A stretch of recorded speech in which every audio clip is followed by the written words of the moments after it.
សូមជូនព័ត៌មានប្រចាំថ្ងៃកងកម្លាំងសន្តិសុខការពារតំបន់ត្រឡោកបែកអូនឯអំពីស្រោមអនាម័យពីពីដីប្រទេសកម្ពុជាបញ្ជូនកងទ័ពរបស់ខ្លួនទៅវាយប្រហារប្រទេសចិនលំដាប់ទៅនេះសូមស្ដាប់ព័ត៌មានពឺស្ដាកងកម្លាំងសន្តិសុខការពារតំបន់ត្រឡោកបែកអូនឯអំពីស្រោមអនាម័យពីពីដីតំបន់ខ្ពង់រាបជាតំបន់សម្បូរទៅដោយគ្រាប់បែកកសិករចូលចិត្តធ្វើដំណាំហូបផ្លែនៅលើទឹកសមុទ្រដោយឡែក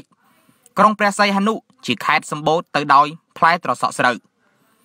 ប្រភពដដែលបានឲ្យដឹងថាការគំរាមពីគ្រោះធម្មជាតិកំពុងតែយាយីនៅក្នុងប្រទេសកម្ពុជាស្របពេលដែលអ្នកបើករថយន្ត Formula 1 ឈឺបត់ជើងតូចមុនពេលប្រកួតវាយកូនបាល់ប្រទេសកម្ពុជាបញ្ជូនកងទ័ពរបស់ខ្លួនទៅវាយប្រហារប្រទេសចិនយោងតាមគេហទំព័ររបស់ប្រទេស Cloud Web បានចុះផ្សាយថាកងទ័ពរបស់ប្រទេសកម្ពុជាបានកំពុងធ្វើដំណើរតាមរថយន្តក្រុងឆ្ពោះទៅប្រទេសចិន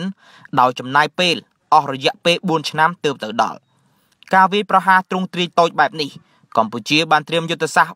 442ក្នុងព្រឹត្តិការណ៍នេះជាពិសេសកម្ពុជាបានរៀបចំសព្វាវុធទំនើបយ៉ាងអស្ចារ្យដូចជាកុំព្យូទ័រដែលមានម៉ាស៊ីនធំគួរបញ្ជាក់ថាការវាយប្រហារនេះគឺជាការវាយប្រហារនៅក្នុងហ្គេម AK តែប៉ុណ្ណោះសូមអរគុណសូមជម្រាបលាខ្ញុំបាទតិនហ្វីធ្វើសេចក្តីរាយការណ៍ពីប្រទេស Zimbabwe